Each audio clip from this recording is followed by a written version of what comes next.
Alright, the battery on the Samsung Galaxy Z Fold8 and the Fold8 Ultra, they've received a major battery upgrade this year. We're talking about a 5000 mAh cell here on the Ultra and a 4800 mAh cell here on the Fold8. A big jump from what we had on the Fold7. Now, how long are they going to survive in the real world and in my battery drain test? Here, I've designed a test with 8 rounds. 1. Photo editing using the built-in gallery app with all those Galaxy AI features. During the hour, we'll be looking into if the AI tools got an upgrade as well. 2. We'll be recording 4K video in one go for an hour. Now, as it's quite a challenging task, we'll also be monitoring the temperature as well. 3. It will be 2 hours of YouTube videos playback. And after 2 hours of lighter stuffs, we'll be editing 4K video on LumaFusion for another hour.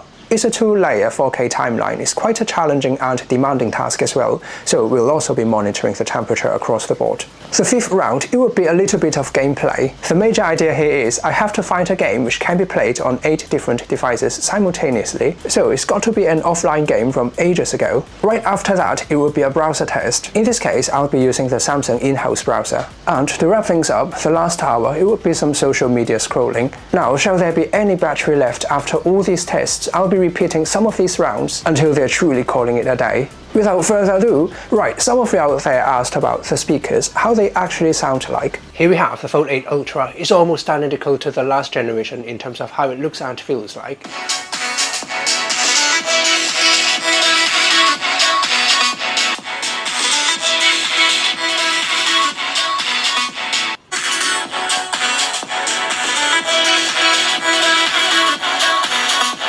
At least to me, it sounded just that ever so slightly richer and fuller in terms of the bass. But here's what I've found. Let me put it this way, it's reasonable when it's folded. You've got the stereo sound experience when it's in this form factor. Once you've opened it, however, the speakers are now placed on the top and the bottom side of the device. Don't get me wrong, it's not a bad experience at all. The sound's like coming out of the device from the very center of it. Do you prefer a speaker unit that's placed on the left and the right side of the device, or the top and the bottom side, but it will turn into a stereo pair of speakers when you've folded it?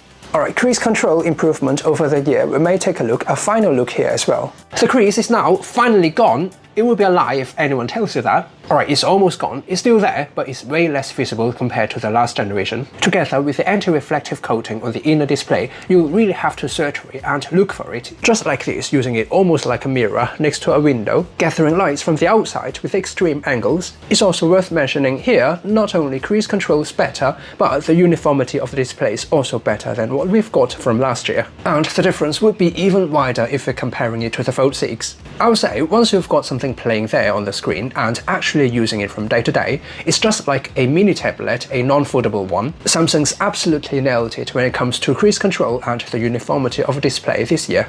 The only complaint I've got for the Fold8 here is one-hand usability when it's folded. Don't get me wrong, it definitely can be used with one hand due to the shorter aspect ratio, but it seems to be a little bit too wide for me for my regular sized hand. Like, I can easily wrap around it on the Fold7 and the Fold8 Ultra, even the S26 Ultra with a 6.9 inches display, while here on the Fold8 there's no way for me to wrap around it with my fingers. It can be both a one-handed device but a two-handed one as well. Just look at how wide it is compared to the Fold 6, 7 and the Fold8 Ultra, but it's still thinner than the Fold 6. Much thinner that you'll quickly forget that it's actually foldable. Alright, the battery drain test. First and foremost, we will be calibrating the display to 250 nits. Well, as I'm calibrating them, I'm also charging them as well, just to make sure all of them's running at 100% before the start. And alright, let's find out who's going to last the longest. At 17:36 we've got 100% of charge on all of them, and let's start. Right, it's quite reasonable if you're wondering the battery health and the software running on each of them. Now, unlike on some other phones, there's no way for us to tell the exact figure for battery health when it comes to a Galaxy phone. The Fold8 and the Fold8 Ultra, they're practically brand new,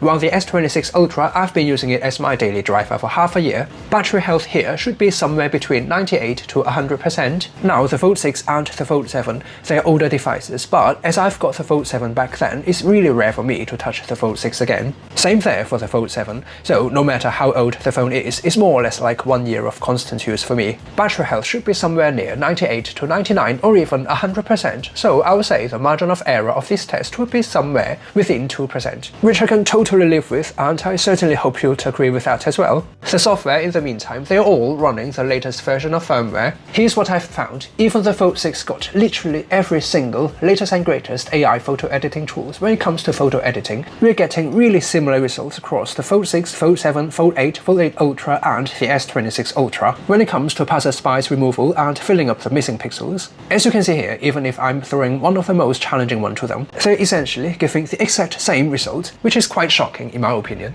On one hand, if better and more AI features on a newer generation of Galaxy phones is what you're actually expecting, you might be disappointed, and it's not the major reason for you to pick the Fold 8 over the Fold 6. On the other hand, however, if you do think it's time to get a new phone anyway, it could be safe to say you won't be missing a whole lot over 2 to 3 years time in terms of AI features. Software update should have got you covered. Just like this particular one, they are doing equally well removing the headphones and planting that artificial ear and hair that were originally covered by the headphones. Now, I'm indeed only showing the photos generated by the Fold 7, the Fold 8 and the S26 Ultra. But as you can tell from the original footage, all the Fold 6, Fold 7, Fold 8 and Fold 8 Ultra as well as the S26 Ultra all generated really similar results. For the sake of not making this video an hour long, we're only comparing the results from the Fold 7, Fold 8 and the S26 Ultra to the original photo. Alright, all of them here is delivering top-notch results when it comes to object erasure.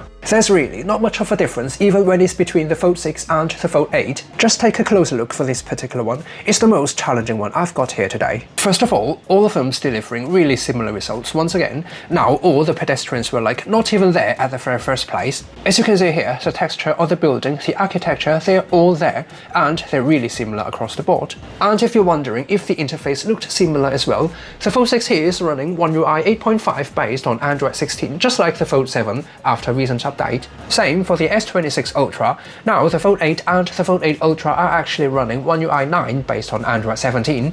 So even when it comes to the Move feature, both the results and the interface are practically the same across the board. The similarity even extends to the Create feature. It's the feature that you alter or edit your photo through a prompt. As you can see here, it can be both typed in or using speech to text. Alright, it literally changed the lighting of the photo from daytime to a night scene with soft glowing light from the Colosseum. To me, it's not photography at all, but the results are actually pretty compelling.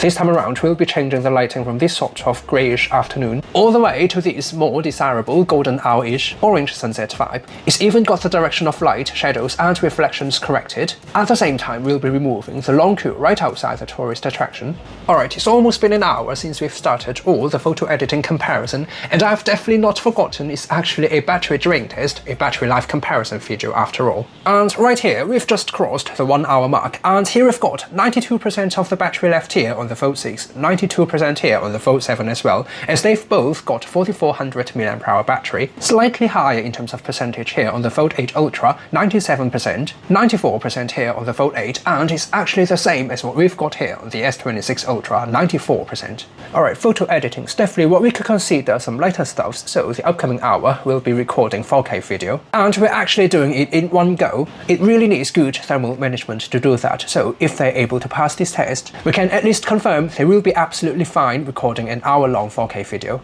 It's also worth mentioning I've locked both the exposure and the focus as well, just to make sure they'll be having similar workload across the hour. Now you'll be dealing with outdoor heat and sunlight for sure if we're really taking them out, but at least you'll be able to compare how they actually perform and control heat on the same surface at the same time and in the same room. It's around 56 minutes of video recording, and here on the Fold 6, the back of it is reaching 42.6 degrees Celsius. It's nothing at all for anything below 44. Now the Fold 7 is a much thinner phone, each side of it is only measured at 4.1mm thin. The back of it is now reaching about 47.4 degrees Celsius. It's obviously warmer to touch compared to the Fold 6, but it's still well below 50 degrees, which most would consider that to be hot to touch. And here, the back of the Fold8 Ultra now is reaching about 48 degrees Celsius. It's arguable, however, we're having the 4K video recording test going all along. Still under 50, we may call that well under control. Now turn for the Fold8. Despite the smaller form factor, at least when it comes to the height, and in fact the total usable surface area of it for the motherboard, is well under control, measured at 47.4 degrees Celsius. The key is rather stable. There should be no issue at all for recording 4K videos for an hour or even longer than that. And ultimately, as a reference, we have the S26 Ultra, and it's reaching 44.9 degrees. Alright, here we are crossing the 2-hour mark, 1 hour for 4K video recording.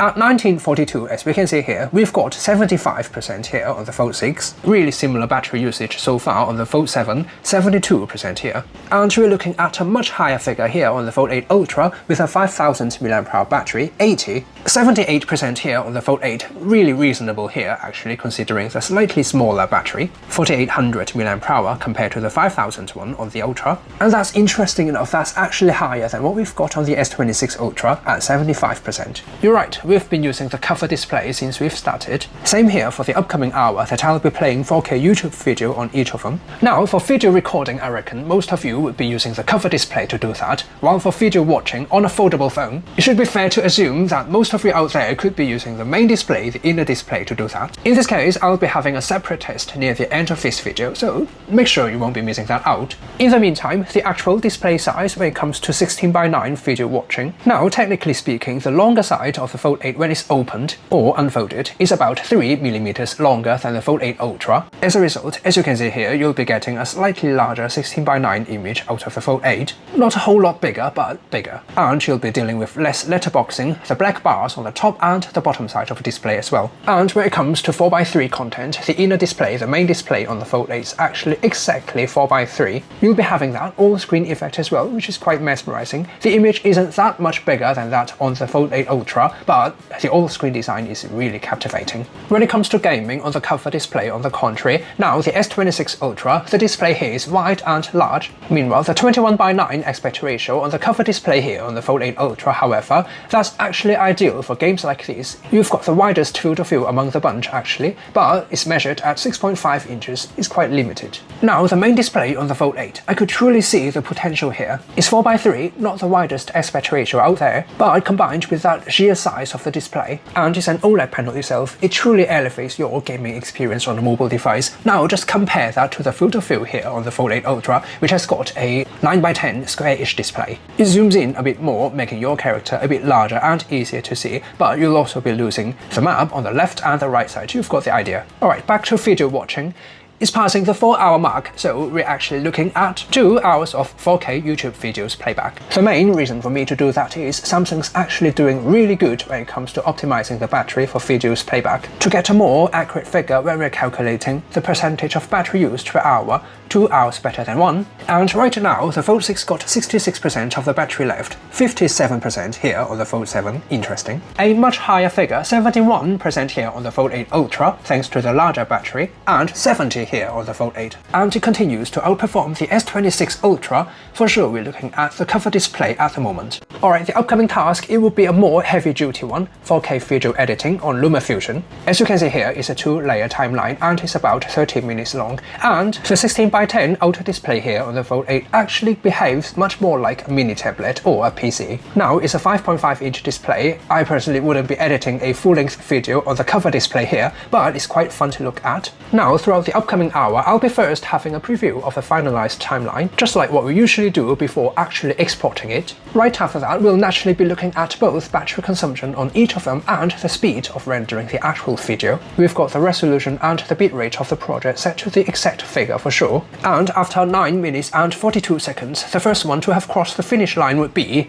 the S26 Ultra. Just about 10 seconds later, both the Fold8 Ultra and the Fold8 have finished rendering the video as well. From this graph, we can easily tell the foldable Galaxy is performing nearly identically to the non-foldable one. Performance output on the Fold8 and the Fold8 Ultra's solid. If you're really going to do heavy-duty stuff on your phone, you'll definitely see the speed improvement on the Fold8 compared to the last generation and the generation before that. If not, day-to-day smoothness offered by even the Fold6 would satisfy most of you out there. Now, heat control, it's been around 15 minutes of video editing and exporting, the back of the Fold6 now reaching about 44 degrees Celsius. Similar heat dissipation performance here on the Fold7, 7, about 44 degrees. It's slightly warmer here on the Fold 8 Ultra, about 48 degrees, but it's still well under control, under 50 degrees. And it's under 47 degrees here on the Fold 8. Now we can also tell from the video exporting speed test, it's not throttling as well. At least it's not throttling more than the S26 Ultra. Right, the S26 Ultra being a non-foldable phone is definitely running slightly cooler than the Fold 8 at around 44 degrees Celsius. And it's crossing the 5-hour mark here on the Fold 6, we've got 47%. It could be due to the more powerful processor, we're having 41% here on the Fold 7. An even more powerful processor here on the Fold 8 Ultra, but a significantly larger battery. We're looking at 58% here. Now, moment of truth, 52% here on the Fold 8. Not bad at all. Once again, it's now actually growing onto 7% more than what we've left on the S26 Ultra. It was quite a stressful hour for them. Just to make sure they'll be alright for the rest of the journey, we'll be doing some lighter stuff here for the upcoming hour. It's not nothing, and it's not necessarily a light task at all. It will be 1 hour of web page refreshing. What I'm using here is Browser Bench. Now, normally it's measuring how fast your phone or a device can render a web page. What we're doing here is, however, using it as part of the battery drain test, repeating the test for an hour. This way, we can make sure all of them's having the same amount of workload, loading up the same amount of web pages, and measuring the difference in battery consumption doing the exact same stuff. Alright, it's been 6 hours since we've started the test. Now, the Fold 8 Ultra's still leading the race. The Fold 8 in the meantime is widening the gap between it and the S26 Ultra to 8%. Alright, the upcoming one, it would be 1 hour of light gaming, is Temple Run 2. The main idea here is, once again, I have to find a game that can be played simultaneously across 5 devices, so it has to be an offline one. It shouldn't be draining more than a few percent of the battery considering it's a decade-old game. In the meantime, I should have mentioned it earlier, as I don't have 5 SIM cards, what I've been doing here is connecting them to the Wi-Fi and making sure not even a single one of them's got a SIM card inside. Alright, it's been 1 hour of ultra-light gaming and we've got 22% of the battery still left on the Fold 6, 19% on the Fold 7, 34% here on the Fold 8 Ultra, 31% here on the Fold 8 and 22% here on the S26 Ultra. Alright, time for social media. We'll be playing short videos on Instagram for an hour. Now, as you can tell here, I'm navigating them to the exact same page and playing the exact same playlist across the board.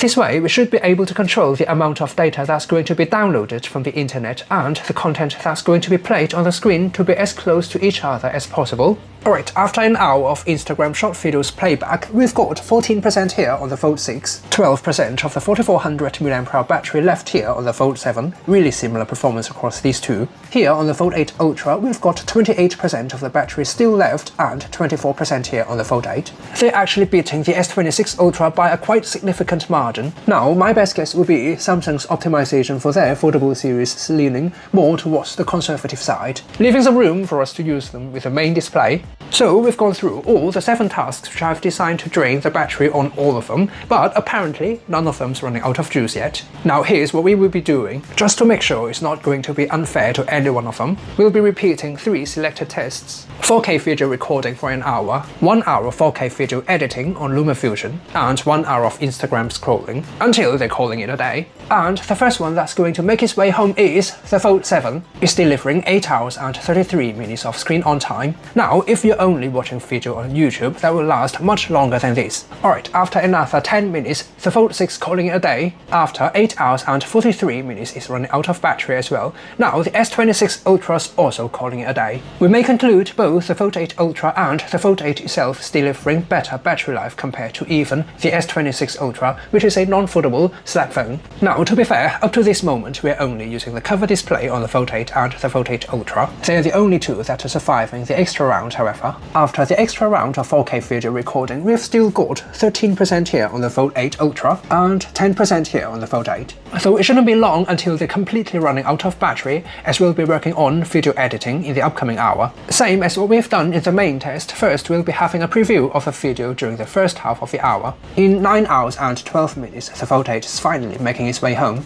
Now it's half an hour more screen on time compared to even the S26 Ultra, shall I say, breathtaking. And it's not until more than 5 minutes the Fold 8 Ultra's finally running out of battery. It delivered 9 hours and 19 minutes of screen on time. We've been streaming YouTube videos, scrolling Instagram feeds, playing games on it, alright, that's a rather light one, editing video, recording 4K video, all kind of stuffs. The Fold 8 and the Fold 8 Ultra's now delivering better battery life compared to even the S26 Ultra. Now that's only if you're using your Fold 8 Ultra and Fold 8 entirely on the cover display. What about the inner screen, the main display? display. Same screen brightness here at 250 nits. Here's what I've found after 1 hour of YouTube videos playback, 1 hour of Instagram scrolling on the main display, and using it as a mini tablet using the main display to edit a 4K video properly. Alright, here in this graph, the purple bar represents the battery used on the cover display. We may compare those to the blue bars here, which represent the battery used using the main display. Alright, same here, I've played YouTube videos for 2 hours to get a more accurate result.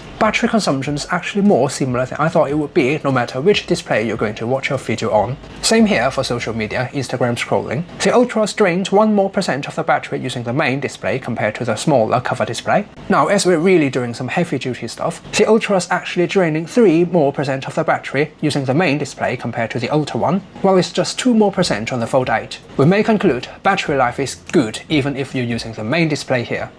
Alright, that's pretty much it. It's quite fair to say the Fold 8 and the Fold 8 Ultras now lasting as long as the S26 Ultra. In some cases, it might actually outlast it. So are you finally switching? Do let me know in the comment section below, and hope you guys enjoyed watching this video. Like if you did, and don't forget to subscribe. See you all next time.